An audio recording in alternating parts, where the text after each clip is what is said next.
And Democratic strategist James Carville is calling out Texas Congresswoman Jasmine Crockett just days after she launched her campaign for Senate. Carville saying the progressive Democrat is breaking a critical rule in politics. Happy to bring in Melissa DeRosa. She's a Democratic strategist, and Noah Rothman, senior writer at National Review. We got to hear from Carville. We're going to bring him up. Let's listen. Well, just the issue of Jasmine Crockett. First of all, she seems like she's well educated. Seems like that she's got a lot of energy. But she, to me, she violates the first rule of politics, and that is in politics you always make it about the voters and never about yourself. If you listen to her talk, it's a lot more about herself than it is the voters. I know a lot of young people don't necessarily want to listen to James Carville anymore, but does he have a point? He absolutely has a point. And it's not just that she's talking about herself, it's that she's talking about going in and lecturing Supreme Court justices as a U.S. senator, and she's using some inflammatory language towards Trump, which it's fine if you're trying to excite the Democratic base in some parts of the country, but it's certainly not going to win you statewide in Texas. Okay, well, she was talking again yesterday. All right, so Carville was happy about that, right? Here she is on The View going after the U.S. Supreme Court.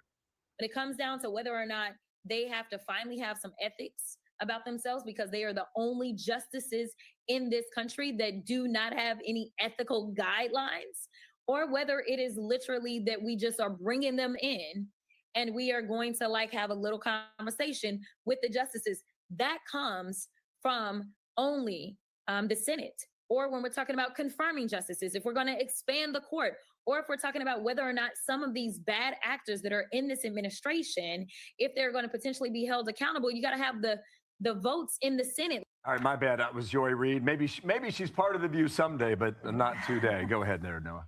I mean, even that exchange was self-indulgent. Why go on that forum unless you could say you're trying to appeal to the Texas primary electorate. I don't know what percentage follows that program. I bet it's probably small. Most likely she was there in order to receive the gratification that you would by basking in very friendly attention. Any politician who has statewide or national ambitions is a little narcissistic, even by politician standards. Yep. Her self-regard is astronomical. And to the notion that she's a very smart person, she's probably a very trained politician, but we know this because she is very well educated, and she had a very different persona when she was a much younger figure, not on the national stage. And that's going to come out when she reaches a general electorate. People are going to ask, who is the real Jasmine Crockett? And I don't think we know the answer to that. But she is a fresher face and a newer, younger face. And Michelle Obama was just talking about this yesterday. She would like to see some older members see themselves out. Here's what she said. My husband said this recently. I mean, one of the problems with society today is that nobody wants to move on from leadership. Leaders are supposed to move on to make room for the next generation that has new ideas, new energy. But because there's no place for our senior leaders to go with honor and dignity, I think people hold on too long. Okay, so here's just a list. We can pull it up here for you here for how many members are over the age of 80. There's quite a few of them. How real is this feeling amongst the Democratic Party? You know, listen, when I hear Michelle Obama saying that, I'm not really hearing her, say we should put some of the older members on igloos and send them off to sea. What I hear her saying is really she's talking about institutional players, and that there's this backlash to the institutional players who've been hanging around a long time. Because you know what I don't hear? That same flank of the party saying Bernie Sanders and Elizabeth Warren should go. So I think that really the criticism is about institutional players and more moderate players and bringing in some of the far left voices than necessarily getting rid of some of the older But is that a bad idea? players. From my perspective, if we want to win statewide, if we want to keep the House, if we want to win the presidency, we've got to be appealing to moderate Democrats or moderate Americans. And that doesn't have to do with your age. That has to do with your faculties. That has to do with your effectiveness. That has to do with your vision and your connectivity to voters. No, if I heard it right, she said there's no place for our senior leaders to go with honor and dignity. What is that? A senior political home? Whoa. Retirees? She said honor and dignity. Did I interpret this incorrectly? I don't know what she's talking about there.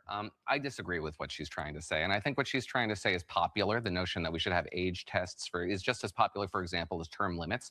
And therefore, I think it's cheap. It's it's not an unpopular position to say, therefore she's not risking very much. And I disagree with her insofar as I think this is motivated by the Joe Biden situation. But Joe Biden's situation was that he was decrepit. He had lost control of his faculties. That does not describe Bernie Sanders, Elizabeth Warren, Chuck Grassley. Should they be put out to pasture? No. Age tests are just an indiscriminating way of imposing this sort of generational revolutionary shift on the political class that you couldn't otherwise engineer at the ballot box. And that, to me, is a reform that I think would backfire on the political culture. I love having you guys here. Thank you so much. Great stuff. We will keep our honor and our dignity. Yes, we shall. We hope.